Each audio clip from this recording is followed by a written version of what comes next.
Yes, Dave Reed and Anton Tolui are with us for the next hour. We're going to start with Arsenal and the future of Mesut Ozil. He was left out of the squad that faced Leicester last night in the League Cup. Let's have a look at what Mikel Arteta had to say about it. He said the team is evolving. You can see the level they are achieving.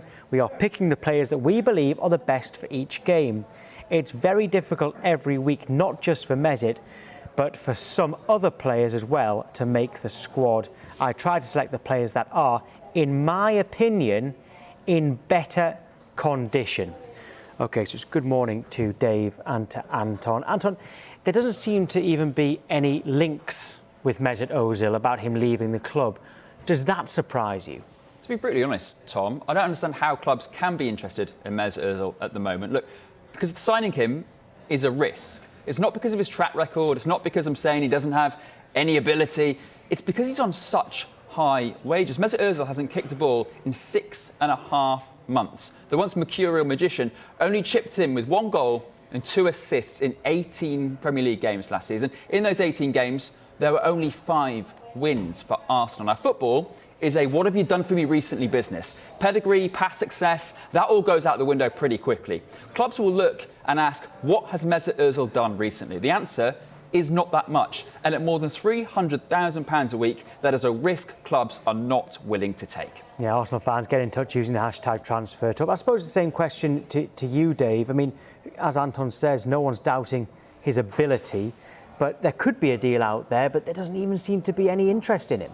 I think sometimes it has to come from the player's side as well. You'll remember he gave an interview to The Athletic not so long ago saying that he was going to see out his contract at Arsenal.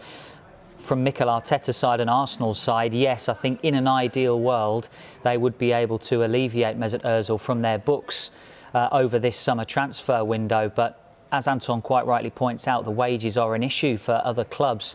He's got now less than a year left on his contract, and clubs that may want to sign him, particularly clubs abroad, will be thinking, well, I can speak to him anyway in January and we can organise a free transfer for next summer, and then it negates the need for any sort of fee for Arsenal. So there are things going against Mesut Ozil leaving Arsenal in this summer window, despite perhaps what the Arsenal hierarchy might want to do. Anton, can we absolutely write Mesut Ozil off? And the reason I asked that is a couple of months ago we thought that Mohamed El-Neni, Rob Holding, Ainsley Maitland-Niles, that they would be leaving Arsenal. I know Holding would only be on loan, but still, those 3 are now starting. So is there a way back in? Is that what Mikel Arteta is showing?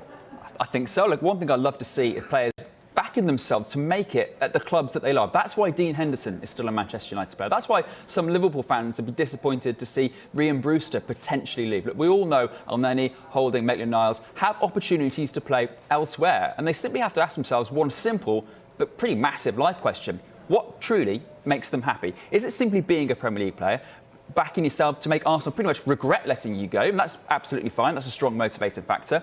Or is it staying at a club you love, coming through adversity and potentially proving to people that you are and always good enough to bring back the good times to a storied club? The latter seems to be the case for El-Neni, Holding, Maitland-Niles, which speaks to the qualities of the players, but also the culture, as you said, Tom, that Mikel Arteta is bringing in. The problem is someone has to leave. If not El-Neni, if not Holding, if not Maitland-Niles, if not Ozil, if not Guendouzi, then who? Well, that would bring us on to Lucas Torreira. Dave, what is the latest with him? Yeah, well, there have been developments on midfielder Lucas Torreira. We told you yesterday that Atletico Madrid were in talks over a loan deal. It's thought now that Torino are still interested as well, despite the club's director saying on Sunday that midfield is no longer a priority for them.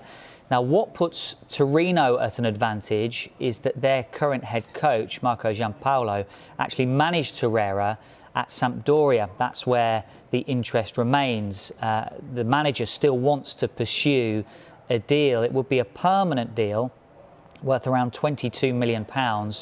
Arsenal are very keen to do a deal like that, so they've got funds to target other areas in their squad. We've spoken before in this window about their wish to strengthen midfield. Thomas Partey and Hossam Aouar, 2 players that have been linked to Arsenal and that Arsenal hold an interest in as well. And a player like Lucas Torreira, if Arsenal were to be able to raise funds, he would be one that would command a transfer fee, which would then enable them to do business elsewhere. Yeah, just a couple of tweets before we bring you some breaking news, actually, because we've been getting plenty in here. Jake D'Souza says, going back to Mesut Ozil here, Mesut Ozil's time at Arsenal is over. We can manage without him, and we should just terminate his contract and part ways with the guys. And Jake Thomas Speedy says, team is performing at the minute. That's why he's not playing. Simple as that.